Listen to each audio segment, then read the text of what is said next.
So today I'm going to repair my extension cord. I have a 50-foot extension cord that's gradually fraying. I've been using it over time without issue.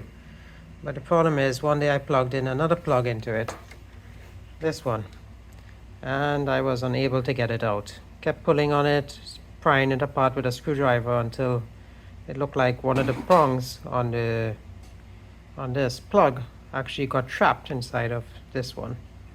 So after I separated out, I decided at this point I'm just going to replace the whole outlet part of it. So I got this one at Home Depot.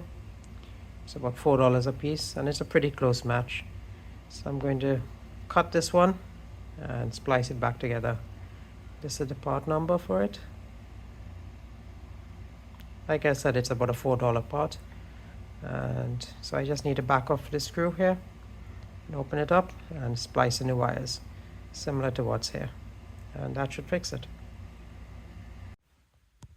All right, so this is what I end up wiring. So the green goes on the green screw, the white goes on the silver, and the black goes on the gold colored screw.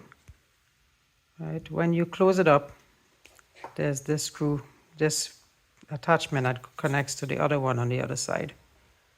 And you have to basically pass it through the wires in order for it to make the connection. So it takes a little bit of finessing to get the wire, to get it to fit through. And then you just screw it on and you're all done.